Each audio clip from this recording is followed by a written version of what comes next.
Cuando vi aquella película de mi generación en el cine llamada Sexto Sentido, me puse a llorar. Y no lloré de miedo, lloré de tristeza. Porque igual que el protagonista de la película, yo era un niño que veía muertos. Los vi toda mi vida. Al principio ni siquiera sabía que estaban muertos porque no tenía la capacidad de reconocer la diferencia entre vivos y muertos. Pero desde que yo me acuerdo, los muertos han estado ahí. Y es importante para mí el poder compartir con ustedes cuál es mi perspectiva de los fantasmas, de dónde vienen, por qué se quedan, y les voy a compartir algunas de las historias más lindas que tengo con ellos. A diferencia del protagonista de la película que veía a los fantasmas ahorcados o descabezados o con el balazo, yo nunca los he percibido de la forma en la que murieron. Los percibo muchas veces de la forma en la que vivieron. Jamás he visto a un fantasma con su soga de ahorcado ni con un cuchillo en la panza. Los veo como personas, como tú que me estás haciendo favor de escucharme o de verme ahora. Y esos fantasmas me han enseñado, han enriquecido mi vida. He podido entender que el contacto entre su plano de existencia y nuestro plano de realidad a veces se toca. Y que habemos personas que tenemos la capacidad de poder percibirlos y entenderlos. Este podcast será un podcast muy especial porque tengo como propósito cambiar tu perspectiva de lo que son los fantasmas. Es posible vivir una vida bonita, satisfactoria, realizada y feliz. Co-créala aprendiendo espiritualidad, aplicando espiritualidad. Mi querida comunidad, espero que todos y todas estén súper bien. Me da una alegría inmensa poder hacer este episodio, que les voy a decir la verdad, la pensé mucho, Me lo propuso acá el equipo técnico. Yo decía, no estoy seguro porque no quiero que esto sea como el morbo de qué es la No. Vamos a abordarlo desde la perspectiva espiritual y les pido y me encantaría de verdad conocer todos sus comentarios, que nos escriban, que nos digan me late, está interesante, es útil, es bonito, porque recuerden que este podcast se trata sobre espiritualidad, se trata sobre herramientas que nos lleven a vivir mejor, sobre partes que nos abran la conciencia, que nos dejen ver el mundo desde una perspectiva más amplia, y por eso es que voy a compartir en este episodio mis historias con fantasmas y una perspectiva espiritual de lo que son los fantasmas. Tendría que comenzar platicándoles que desde que soy chiquito veía gente de más. ¿Y a qué me refiero con gente de más? Pues que yo llegaba a una fiesta y de pronto me encontraba con una persona a la que nadie le hacía caso. Yo, porque era bastante amable y platicador, me acercaba y entonces me la pasaba ahí en la fiesta un poco haciéndole caso a un viejito, a una señora, a veces a un niño. De hecho, llegué a jugar con los niños. Y después mis papás, ya cuando regresábamos a la casa, me decían, Fer, ¿qué estabas haciendo? Yo, pues platicando con un señor. Y mis papás, ¿cuál señor, Fer? No había nadie. Estaban puras señoras, por ejemplo. No, sí había un señor. Y yo no le daba peso, ni mis papás tampoco. Yo creo que pensaban que eran mis amigos imaginarios. Y cuando fui creciendo, ocurrieron un par de eventos muy puntuales. Una vez recuerdo muchísimo en casa de mi tía Leti, es una hermana de mi mamá, una tía muy querida para mí, que cuando entré a su casa sentí algo como muy raro. Yo era un niño, tendría 7 años, 8 años. Y de pronto me subí a su recámara a ver la tele. Y cuando estaba en la recámara de mi tía Leti, estaba un poquito brincando en la cama, pero nadie le diga a mi tía que estaba brincando en la cama. De repente empecé a sentir que alguien me estaba viendo y volteé y me encontré a un señor sentado, un señor con el cabello medio calvo, con estos pelones que tienen solo su coronita alrededor, pero que toda la parte de arriba está calvo, con una barba negra muy, muy oscura, una barba así muy, muy cerrada y una mirada un poco desconcertante. Mentiría si digo que me dio miedo, solo fue como, ¿qué hace un señor aquí? Entonces observé al señor, el señor me dijo que vivía ahí. Yo dije, qué extraño está esto que el señor vive aquí, pero bueno, yo seguí medio brincando en la cama. Hubo cosas de energía muy fuerte que se movieron, y lo digo porque lo sentía algo raro. Y ya cuando bajé, después de ver la tele junto con el señor en la cama de mi tía Leti, le dije, oye tía, hay un señor ahí arriba, ¿quién es? O sea, no era mi tío, evidentemente. Y mi tía Leti me dijo, pues no, dijo, no hay nadie. Y yo, no, tía, hay un señor ahí. ¿Y qué te dice el señor? No, pues que esta es su casa y que vivió aquí, que perdió a su hijo. Y entonces la cara de mi tía se puso así de, ¿qué pasó? ¿Qué me está diciendo? Y me dijo, ¿pero cómo lo ves? Y yo, sí, tía, está ahí arriba en la recámara y que su hijo no sé qué y que se cayó. Algunas cosas que me había contado el señor. La historia es que mi tía Leti me dijo, pues fíjate que antes de que estas casas se construyeran había cuevas y entonces han pasado fenómenos muy raros en la casa, sentimos que nos pegan en las paredes y demás y empezamos a platicar con la gente que tiene muchos años viviendo en la colonia. Esta es una colonia que está en el municipio de Naucalpan y nos dicen que aquí había cuevas y que este terreno le pertenecía a un señor y que en un derrumbe se le murió el hijo y que el señor nunca se fue de aquí. Entonces yo me quedé como, órale, entonces este señor no existe. No, pues a lo mejor el señor pregúntale qué quiere. Entonces ya yo subí muy obediente y muy tranquilo. Yo con los fantasmas, hasta un momento que les voy a platicar a continuación, nunca tuve miedo. Eran como personas para mí, no me parecían malos, me parecían señores y señoras y niños de la vida. Cuando subí con el señor y le dije, el señor empezó a llorar.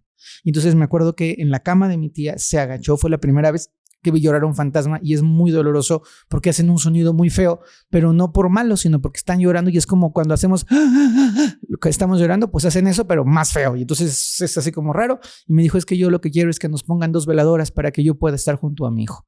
Entonces le dije a mi tía, luego le pusieron las veladoras y me dijo, no, tienen que estar, estaba la pared de la casa de mi tía y luego la pared de su cuñada que vivía justo pared con pared. Me tienen que poner 2 veladoras de este lado y 2 veladoras del otro lado. Pusieron las veladoras, o yo por lo menos dije eso, y el señor ya se fue, desapareció. Yo no lo tomé con mucha importancia. Para mí fue como, pues un señor ahí que estaba como, no sé cómo describirlo, pero quizá como niño no alcanzaba a entender todo eso de los fantasmas y de los otros planos y de las cosas malas. Y así me encontré fantasmas por el mundo, platiqué con fantasmas, jugué con fantasmas sin poder reconocer si estaban vivos o muertos. Pero ocurrió un evento que fue muy impactante para mí. Cuando acababa la primaria, fui a un curso de verano y en el curso de verano había niños más grandes que yo. Yo tenía 12 años y era un niño muy niño. O sea, yo no fui adolescente sino hasta como los 17 años. Era bastante babas, muy en mi mundo, muy en el en la espiritualidad, en los angelitos, como que no se me había despertado esa parte de la adolescencia. Y entonces, en ese curso de verano, los niños grandes, en el día, en una como fogatita que hicieron ahí las monitoras del curso de verano, empezaron a decir que en la noche venían los fantasmas y que se aparecían y que entonces te jalaban las patas y que tenías que tener miedo. Y yo estaba tan tranquilo escuchando la historia así como y de repente me dijeron, es que los fantasmas no se les ven los pies y entonces todo un choro de niños. Y de pronto ahí, sentado en ese tabiquito, en esa biblioteca de Naucalpan también, dije, lo que veo son fantasmas. Y ahí entendí que eran fantasmas. Todo el resto del tiempo nunca pensé que eran fantasmas. Como les digo, platiqué con ellos, jugué con ellos, les acerqué cosas. Recuerdo que llegué a dar mensajes de los fantasmas. Hay una vez que me invitaron a una casa unos compañeros entonces de la escuela. Cuando llegué a la casa vi a una persona y vi que era la abuelita y entonces me pidió la abuelita que le dijera a su hija, que era la mamá de mi amiguita de la primaria, que la extrañaba mucho y que la quería mucho y que ya no llorara. Y a mí se me hizo muy normal ir y decirle, oye, dice tu mamá que y entonces la señora se quedó y ¿cómo es mi mamá? Y yo, pues es una señora, me recuerdo todavía el rostro de la señora muy morenita, con la cara muy arrugada, pelo blanco, corto, con un como suéter de estos que no tienen, como un suéter chaleco que no tienen manguitas y con una falda de flores, no sé qué. Y dice que, y entonces recuerdo la mamá vuelta, o sea, de llorar y llorar, es que mi mamá y yo está aquí. Entonces la señora ya le dijo cosas a su mamá y yo le serví de puente, pero no me daba ni miedo, ni susto, ni nada. Después de este incidente que me pasó en el parque, mi relación con los fantasmas cambió y tengo que ser, hoy que tengo esta conciencia de adulto, muy consciente de que el que propició encuentros con fantasmas menos amables fui yo, porque me dio miedo, porque empecé a tenerle miedo a los fantasmas que habían estado todo el tiempo en mi vida, en el aeropuerto, en la central del camión. Una vez me eché un viaje de México a Veracruz, que íbamos de repente en ADO a ver a nuestra familia por allá, y en el camión, en el asiento de al lado, todo el viaje fue un fantasma, y todo el viaje yo me fui con él y luego me di cuenta que no estaba vivo porque alguien puso su caja encima del señor y yo dije como qué grosero y luego dije no, pues es que creo que la señora que puso la caja no ve al señor. Y entonces cuando cambió mi vibración, cuando me empezó a dar miedo, tuve experiencias pues no agradables, la verdad, con los fantasmas más violentos, espíritus más enojados, personas que de alguna manera querían como un poco robar mi energía. Yo era un niño, muy potente espiritualmente. Me lo dijeron siempre en los templos espiritualistas. Lo vivía yo en la iglesia, en las invocaciones al Espíritu Santo. Algunas personas mediums y gente de la calle llamaba a mis papás para decirles que si me regalaban, porque yo tenía facultades espirituales desde que me acuerdo.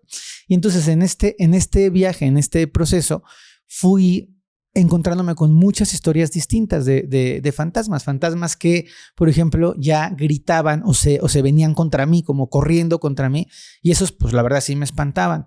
Empecé a encontrarme con muchísimos fantasmas en los espejos, entonces me daban miedo los espejos, mucho miedo. Era para mí un cohete peinarme, y yo creo que llegaba siempre con el almohadazo a la secundaria porque no me quería peinar, porque no quería abrir los ojos en los espejos de noche.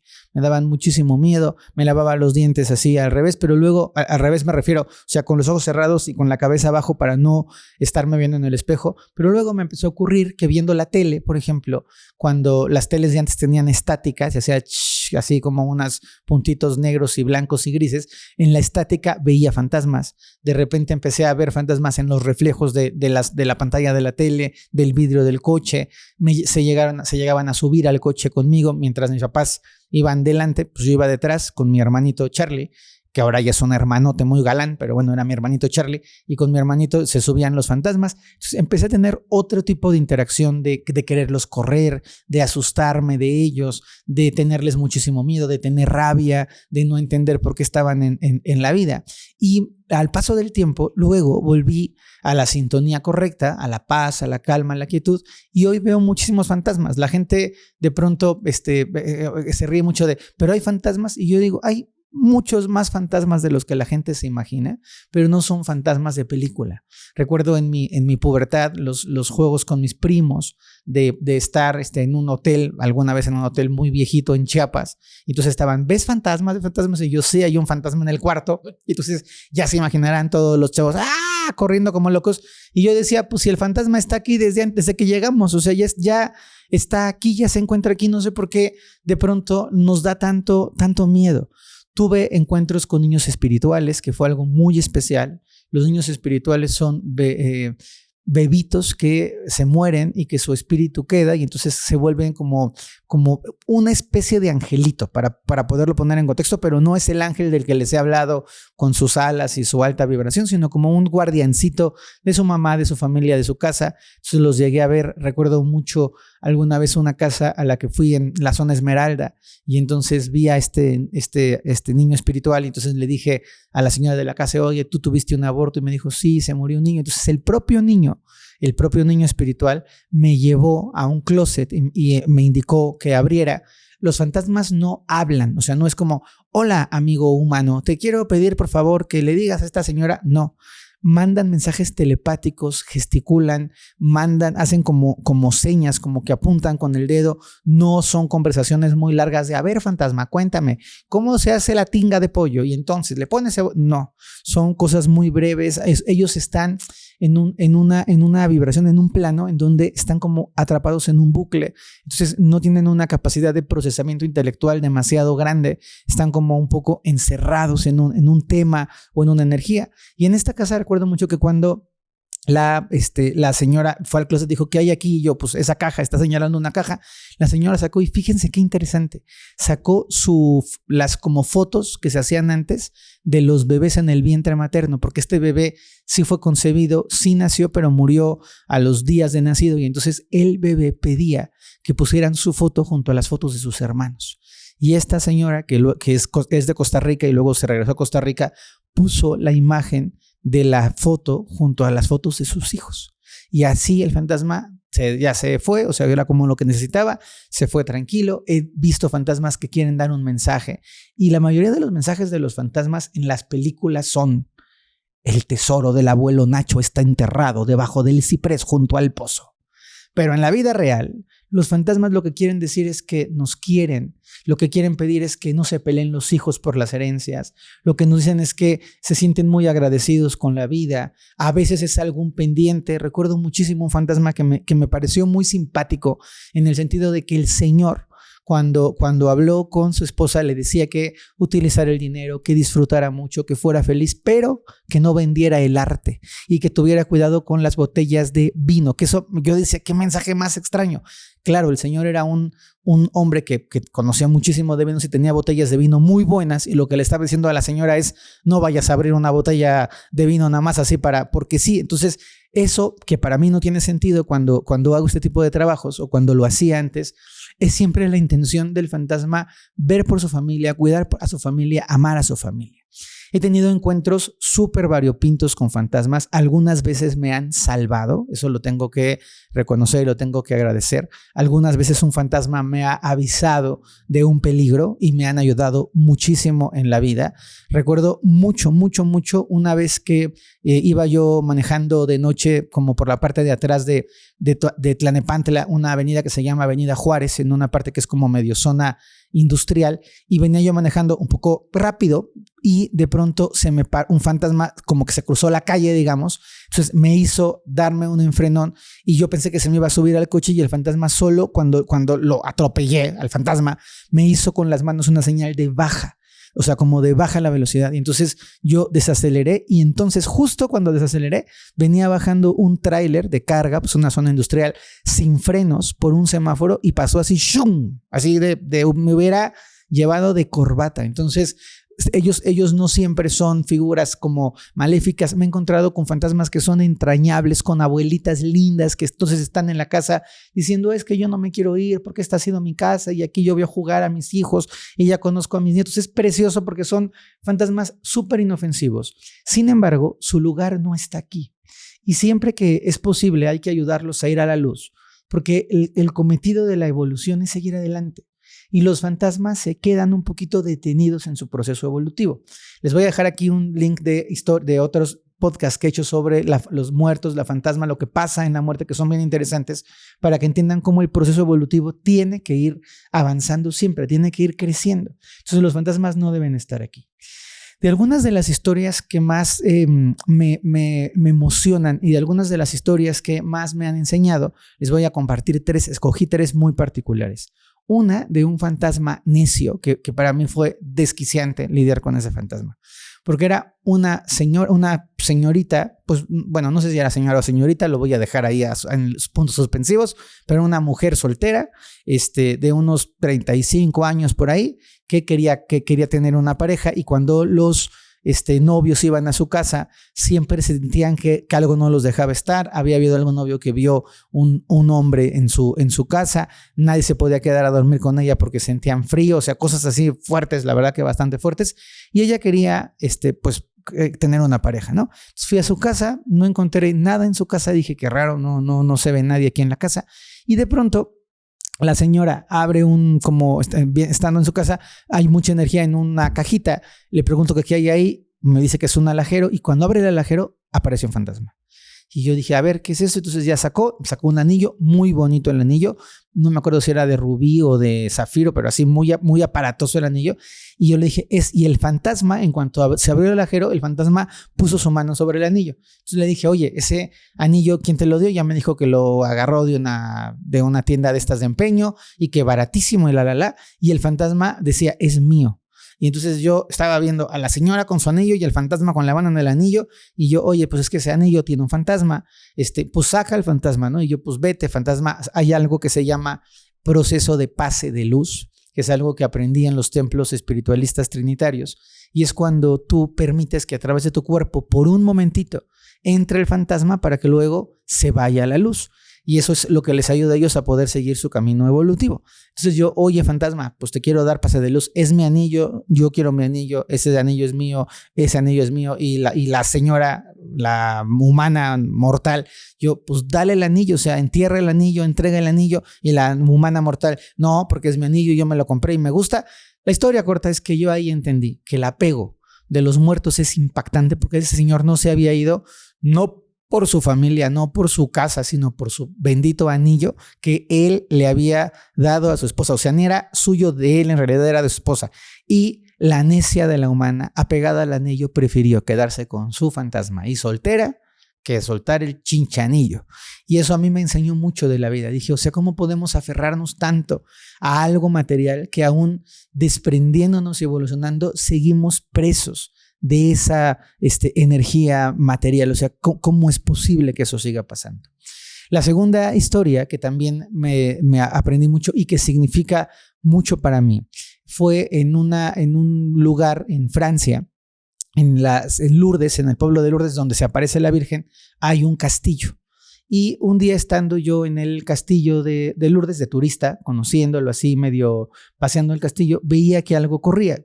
Es como, no sé si a alguien le ha pasado, pero es como si fueran unas manchas que de repente ves correr algo, pero cuando enfocas ya no está. Entonces yo estaba viendo que algo corría y por el tamaño, por la práctica que tengo, me imaginé que era un niño. Entonces yo estuve recorriendo el castillo museo con gente, no se crean que iba yo solito, así los turistas, no sé qué, va ahí viendo no sé cuánto y de repente vuelvo a ver el correr y vuelvo a ver el correr hasta que llego a un lugar en donde estaba como una pared y en la pared el niño se metía. Entonces yo pues pensé, a lo mejor este niño se murió aquí o este niño se quedó aquí. Entonces para poder hablar con los fantasmas trato de ser muy discreto, entonces me paro así como muy tranquilo, ojitos abiertos, a veces cerrados, y entonces hago contacto con el fantasma. No crean que digo, ¡ay! Hay un espíritu, se siente frío, pueden parecer, porque esas cosas a mí me parecen muy mafufas. O sea, yo siempre creo que la espiritualidad tiene que ir de la mano de lo auténtico, de lo coherente, de lo natural. Entonces yo los he visto siempre. Es difícil que un fantasma me asuste, salvo cuando no me los espero. Si de repente estoy en algún viaje y abro una puerta y tengo un fantasma de frente, sí me saca de onda porque es como el susto, pero no porque me asusten los fantasmas. Entonces este niño estaba ahí, que era muy triste porque estaba como escondido. Y este niño me estaba diciendo que había un fantasma malo y que el fantasma malo lo molestaba. Y entonces para mí era súper difícil porque el niño no tenía quien lo protegiera, entonces él se la pasaba corriendo del fantasma malo y el fantasma malo no podía pasar a esa pared, digámoslo así, y eso lo averigüé después porque esa pared es la pared de donde estaba el altar antes en el castillo. Entonces era como un terreno sagrado, entonces ahí se escondió el niño. Entonces fue para mí muy bonito el poder decirle al niño, ¿y tú quieres estar aquí? Pues no, yo no quiero estar aquí, no quiero vivir escondido. Entonces poder ahí en el castillo dar un pase de luz. Recuerdo, para hacer pases de luz, lo más conveniente es tener una vela. Yo no tenía vela, no se pueden prender velas en los lugares así porque alguien dice que hay pases de luz. Entonces recuerdo muchísimo que con la luz del sol que entraba por una ventana fue como conecté con el niño, lo ayudé a trascender, le di pase de luz y para mí fue muy bonita historia porque fue ayudar a un espíritu pues que ya llevaba mucho tiempo atrapado a poder seguir en la luz. También una pregunta muy común es ¿cuánto viven? O sea, ¿cuánto pueden quedarse los fantasmas aquí? Yo he visto fantasmas muy viejos de tiempo. He visto fantasmas yo creo que de 500 años que llevan aquí. La mayoría son fantasmas que tienen aquí 30, 40, 50 años, o sea, no demasiado viejos, pero sí hay fantasmas que tienen muchísimo tiempo aquí. Y la otra historia muy bonita, es que hay muchas, me voy acordando. Si les gusta el episodio, escríbanos, compártanlo, así háganse sentir que les gusta y vemos si hacemos alguna otra más, porque tengo muchísimas historias de fantasmas. La tercera historia de fantasma estoy debatiéndome entre dos. Voy a elegir una que también tiene un sentido de mucho aprendizaje y de mucha enseñanza. Y es en el pueblo de Chiconcuac, a donde fui muchas veces a trabajar. Tengo muy queridos amigos ahí en Chiconcuac. Antes eran haciendas y ranchos y todo eso. Entonces, en una casa me encuentro con una mujer fantasma que estaba como dando vueltas. A mí como que me pone un poco de nervios porque era como si estuviera dando vueltas en círculo. Pero imagínense ver a alguien dando vueltas en círculo todo el día, o sea, 18 horas, vueltas en círculo. Entonces yo la veía y no quería hablar conmigo, era muy difícil hasta que le pregunté a una persona que es dueña de la casa que cómo se llamaba esa persona que se había muerto. Ya encontramos que era la señora tal, ahorita no me acuerdo de su nombre, pero entonces ya le dije, oiga señora tal, su familia me deja hablar con usted, y entonces volteó y me dijo, ¿mi familia? Y yo, sí, su familia, su hija, que o sea, era la mamá de la abuelita de la persona viva, entonces ya se había muerto hasta la abuelita. Entonces yo le dije, no, es que su hija, que se llamaba, no me acuerdo, pero Azucena, ya se murió. Y ella me decía, ¿cómo? Y entonces empezó a llorar. ¿Se murió mi hija? Y yo, sí. Entonces la fantasma estaba tan atrapada en su bucle que no sabía que la vida había pasado. Y el dolor de la fantasma, y esto es algo bien importante, es que se iban a pelear las dos hijas, la supuesta Aurora, que no me acuerdo, y la otra hija, que no sé cómo se llamaba, por el dinero, cosa que sí pasó.